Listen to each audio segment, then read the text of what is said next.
Welcome back. We're going to be continuing to read from Luke chapter 5 today, starting in verse 12. We're going to do verses 12 through 26, and we're going to hear about two more miracles that Jesus did. So let's begin. The Bible tells us that when Jesus was in one of the towns, we'll make this Jesus today, a man came along who was covered with leprosy. Now, leprosy, if you were in my class last year, you might remember we talked about leprosy. My students noticed that leprosy sounds like leopard. And so we talked about how when you have leprosy, you often get spots on your body. Well, this man was so covered with leprosy that the white spots you get from leprosy, he had all over his body. So I'm going to cover this man with white. Leprosy is a disease that doesn't happen very much now, but back then it happened a lot, and your skin could turn white in patches, and when it got really bad, the tips of your body, like the tip of your nose and your fingers and your toes, could fall off. So it was pretty serious, and people were pretty scared to get it. And they thought that you got it by touching people with leprosy. So if a man or a woman had leprosy, nobody else would want to touch them. And if it seemed that they were cured of leprosy, they would have to go show themselves to the priests, and the priests sort of functioned like doctors who could declare that they were healed and that they were clean from the leprosy again.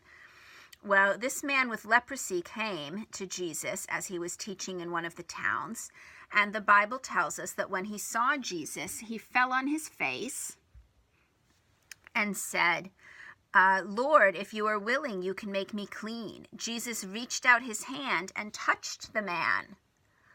I am willing, he said, be clean. Immediately, the leprosy left him. And Jesus ordered him, don't tell anyone, but go show yourself to the priests and offer the sacrifices for your cleansing. But even though Jesus told the man not to tell anyone, word about Jesus spread. So more and more people came to hear his teaching. I'm going to make a little more room here. And it happened one day that Jesus was teaching. He was in a house. I'm going to make a pretty big house because Jesus was in here teaching. There's going to be some walls, and we're going to make a roof up here. Back then, people had houses with flat roofs, and they would often go up on top of the roof. I'm going to make kind of maybe some steps going up on top of the roof. I hope you can see that. They would often go up on top of the roof like when it was very hot to sleep at night, so that they would be cooler out in the breezes. Well, Jesus was in this house with the flat roof, and a lot of let's maybe even move this wall over a little bit. A lot of the teachers were there, people known as Pharisees. They had come to hear Jesus teach, so that the house was very full. Now, there were some men whose friend was paralyzed. To be paralyzed means that you can't walk. And so this man would be carried on a mat. We're going to put him over here. Kind of like a stretcher, if you've ever seen one of those, maybe on TV or something. You've seen if somebody's sick and they want to take him in an ambulance, they might put him on a stretcher. This man had a couple friends, but he couldn't walk, so he had to be carried along on a mat like a stretcher while they got to the house.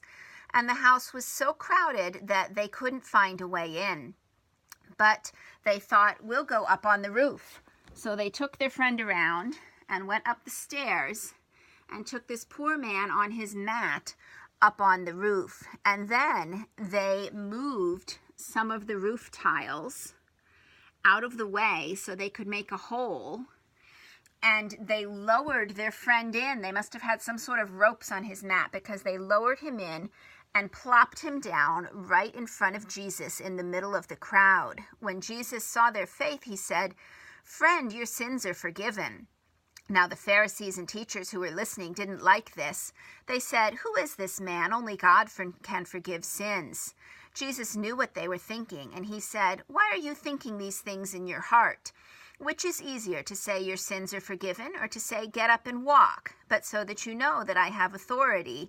He spoke to the paralyzed man and said, "I tell you, get up, take up your mat, and go home." Immediately, the paralyzed man, who couldn't use his legs before, got up, and he took his mat And he was able to walk out of the house and go home, praising God. And everyone who was there was amazed and praised God as well, and said, "We have seen remarkable things today." And that's going to be the end of today's story. We actually have a really fun craft to go with this story that you can see through the link to my website. And next week, I think we have a week off of class, so we will see you back here in 2 weeks for more miracles.